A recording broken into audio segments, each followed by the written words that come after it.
ครับฮักกะมากินนี่เด้นักคอยก็เห็นเจ้านักคอยก็อยากเป็นนักร้องในเจ้าน้ำโอ้ยเห็นเป็นไง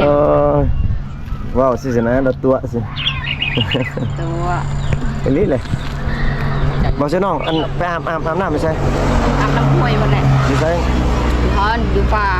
อยู่ป่าเพิ่นเลยบ่คิดว่าอาบอยู่เพื่อนบ่นะบ่บ่มีน้ำเนาะไปอาบกลางคืนบ่ครับตัวอาบได้เย็นจนก็ไปอาบ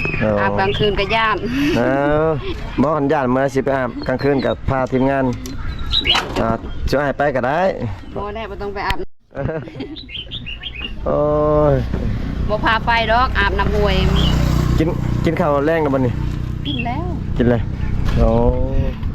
คิดอยากกินข้าวได้จะกินข้าวจะกินแล้วบดแหละ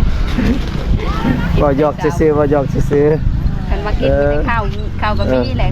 คันว่าสิกินเราสิพากินแล้วบ่กินอยู่เฮือนบ่หลาแล้วกินทานอย่างอยู่โอ้แกงหน่อไม้ข้างในเลยกินคักแล้วแกงหน่อไม้แต่ว่าบ่เห็นเจ้าเมื่อกี้นี่ลงมาพอดีเห็นค่อยสิขึ้นมาลิ้นอยู่หั่นแล้วอ๋อมื้อหน้าเนาะขึ้นไปลิ้นเพิ่นเนาะมื้อหน้าก็วางกับมาลิ้นเขามาลิ้นอยู่เฮือนเจ้าก็ได้ติได้สิเป็นหยังเขาก็บอกว่ามาลิ้นเฮือนก็ได้เลือกเลยผู้สาวหักอึดยังอย่ารักกะลำมือซองมีเบิดมือ1มือ2มือบ่เอามือหันมือ7แต่ได้เอามือ2พุ่นละมือ3พุ่นละคอยบ่แม่ได้บ่มีและมือ3คอยนี่มือ7แหละมือ7มีแต่มือ1มือ7ก็เอามือ7นั่นแหละแห่งขัด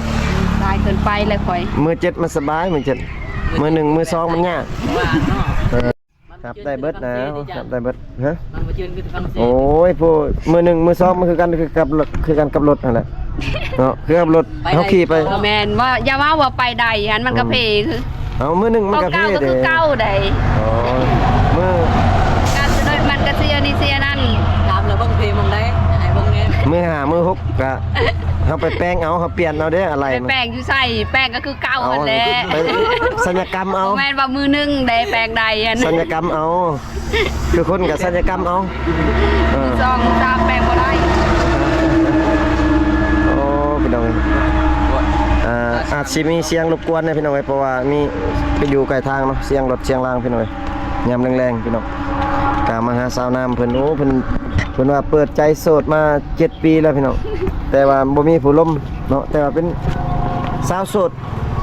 สาวมือ2ว่าเรืออะไรมือ1สาวมือ2เนาะพี่น้องโอ้เพิ่นก็เปิดใจเนาะสาวมือ2พี่น้องสาวน้ำโอ้เพิ่นน้องเพิ่นเว้าเก่งๆพี่น้องเพิ่นตอบปกเลยพี่น้องเนาะก็